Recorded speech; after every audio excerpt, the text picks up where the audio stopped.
Welcome back. ये कहानी है दिल्ली के बदरपुर बॉर्डर की। सर्दियों के दिन थे, ठंड बहुत ज़्यादा थी। रात के 11:30 बज चुके थे।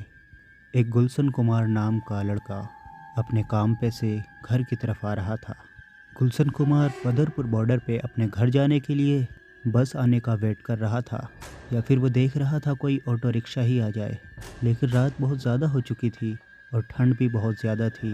इस वजह से ना तो कोई ऑटो रिक्शा वहाँ पर दूर दूर तक था और ना ही कोई बस।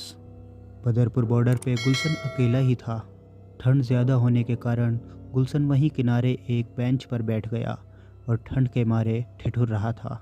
वो बार बार दूर दूर तक अपनी नज़रें दौड़ाता, लेकिन उसे कुछ भी नज़र नहीं आता। अब गुलशन को बॉर्डर पर बैठे हुए काफ़ी ज़्यादा देर हो चुकी थी, इसलिए गुलशन ने सोचा कि इस जगह ठंड भी बहुत ज़्यादा है और अंधेरा भी काफ़ी ज़्यादा हो चुका है। इस वजह से मेन सड़क तक जाता हूँ, शायद वहाँ से मुझे कोई सवारी घर जाने के लिए मिल जाए। ये सोचकर गुलशन जैसे ही खड़ा हुआ कि अचानक ही गुलशन ने अपने सामने की तरफ देखा। मेट्रो के पिलर के पीछे उसे ऐसा लगा जैसे कि कोई खड़ा हुआ है और बार बार गुलशन की तरफ देख रहा है। अब गुलशन उस पिलर की तरफ ही देखे जा रहा था कि अचानक ही उसके पीछे से किसी का सर दिखाई दिया। वो गुलशन की तरफ ही देख रहा था, लेकिन उसकी आंखें सफ़ेद सफ़ेद चमक रही थी। ये देखकर गुलशन काफ़ी डर गया। फिर गुलशन ने सोचा कि शायद कोई स्मैक या ये जेब कतरा होगा, मुझे यहाँ से जल्दी निकल जाना चाहिए। गुलशन तुरंत ही वहाँ से खड़ा हुआ और वो मेन रोड की तरफ जाने लगा।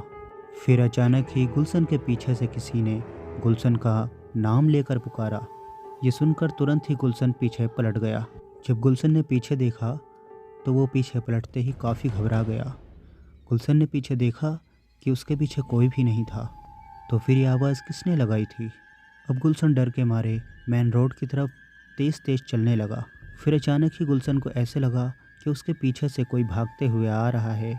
गुलशन पीछे पलटने वाला ही था कि अचानक ही किसी ने बहुत ज़ोरों से गुलशन को धक्का दे दिया, जिसकी वजह से गुलशन काफ़ी ज़्यादा दूर जा कर के गिरा। गुलशन के हाथ में वहीं पड़ी कोई चीज़ लग गई थी, जिसकी वजह से उसके हाथ से अब ब्लडिंग होने लगी थी। लेकिन गुलशन फ़ौरन ही पीछे पलटा और उसने देखा कि उसके पीछे कोई भी नहीं है। अब गुलशन डर के मारे चिल्लाने लगा और इधर उधर भागने लगा। अब गुलशन ज़ोरों से दौड़ता चला जा रहा था। गुलशन ने देखा कि उसके सामने की तरफ से एक और लड़का दौड़ते हुए गुलशन की तरफ आ रहा है। गुलशन तुरंत ही और ज़ोरों से उस लड़के की तरफ दौड़ने लगा और जब वो उस लड़के के बहुत करीब पहुंचा तो गुलशन ने देखा उस लड़के की आंखें नहीं थीं और उसका चेहरा भी काफ़ी ज़्यादा डरावना था।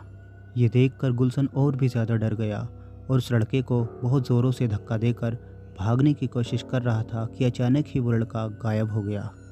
वो लड़का जैसे ही गायब हो गया, गुलशन तुरंत मेन रोड की तरफ भागने लगा। उसके हाथ पैर बहुत ज़ोरों से काँप रहे थे और वो पूरा पसीना पसीना हो रहा था। अब गुलशन भाग तो रहा था, लेकिन उसने अचानक ही अपने बगल में देखा कि एक काले कलर की बिल्ली भी गुलशन के साथ साथ दौड़ रही थी। गुलशन उस बिल्ली को देखकर चिल्लाने लगा कि अचानक ही गुलशन ने देखा कि उसके दूसरे हाथ की तरफ वही लड़का दौड़ रहा है जो अभी तक उसके सामने था। ये सब देखकर गुलशन बहुत ज़्यादा चीखने चिल्लाने लगा और वो वहीं गिर गया। गुलशन जैसे ही उस जगह गिरा, उसके चारों तरफ वो बिल्ली चक्कर लगाने लगी और वो लड़का भी उसके सामने आकर खड़ा हो गया। उन दोनों को देखकर गुलशन बहुत ज़्यादा ही कांप रहा था और डर रहा था। लेकिन फिर अचानक ही वो लड़का कहीं गायब हो गया और वो बिल्ली भी दूर दूर तक गुलशन को नज़र नहीं आई। लेकिन गुलशन अब भी डर के मारे चीख रहा था, चिल्ला रहा था।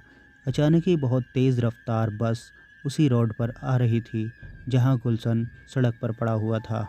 गुलशन उस बस को तो देख रहा था, लेकिन वो खड़ा नहीं हो पा रहा था।